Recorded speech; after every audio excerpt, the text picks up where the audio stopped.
Aisha, thanks a lot for joining us this afternoon. Here's the interesting part. The fact that we have got Fatima Isaacs that has been with the SANDF for over 10 years, and not once in those 10 years have they actually asked her to remove her headscarf. The question is, why now?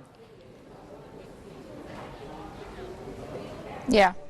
Hi, thank you so much for having me. I think that the Women's Legal Center, as an African feminist legal center, this issue brings to light for us the gap between formal and substantive equality. We all know it's very clear that our Constitution advocates for the freedom of religion, non-discrimination, etc., etc.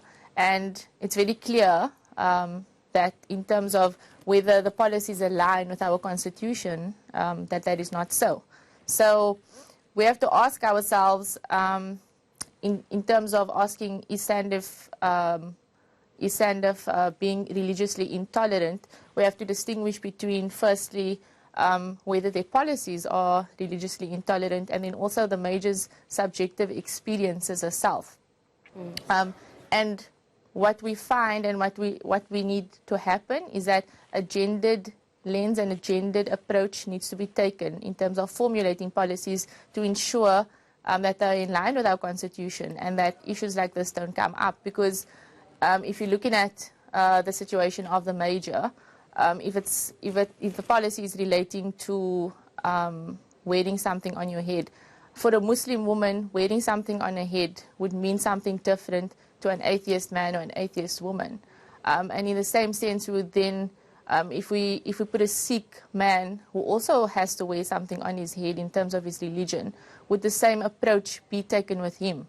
So it's not as simple as saying, yes, it's religious intolerance or not. And again, we have to look at are our policies, or whoever is in question, is your policies taking into account intersectionalities, and is it taking a gendered approach in terms of being inclusive and being diverse, so that it's in line with our Constitution.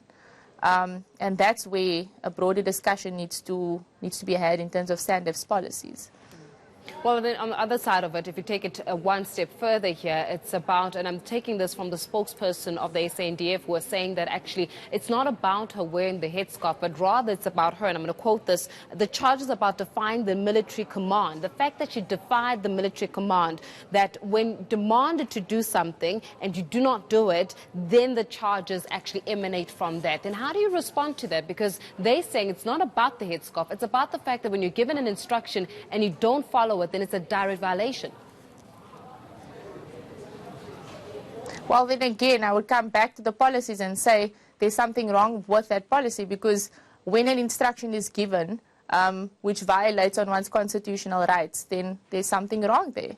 And if such an instruction is given that violates one's constitutional rights, then that needs to be looked at. And we're talking about the violation of somebody's constitutional right. How far are we going to take this case? And do you think that when it comes to the issue around Fatima, she's actually got a strong case and a strong backing against her?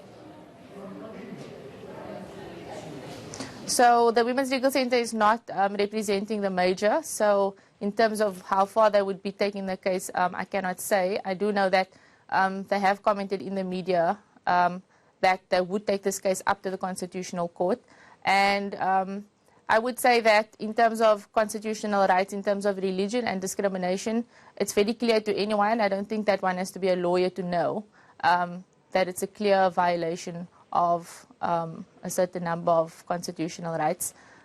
So if the outcome is not positive, I definitely would not be surprised to see the case going up to the Constitutional Court or the Supreme Court of Appeal next. Are you disappointed at this particular moment in time that in 2019 we're still having these kinds of conversations around religious freedom and also religious expressions, whether in any rank or any form of institution?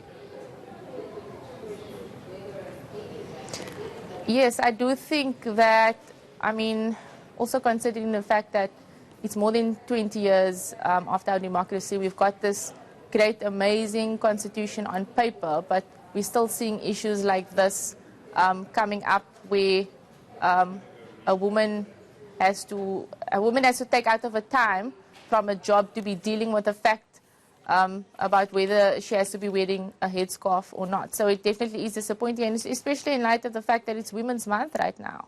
And this woman now has to be dealing with this aspect of her identity as a female, fighting for a right to wear her headscarf, ironically in Women's Month. It is quite sad and it is quite disappointing that it's 2019 and we're dealing with issues like this. Aisha, we're going to leave it there for this afternoon, but thanks a lot for giving us your insight regarding that issue around Fatima Isaacs there, who's currently obviously going through that case around wearing a headscarf or defying the order to remove her headscarf. More on that issue as the story develops, I'm sure.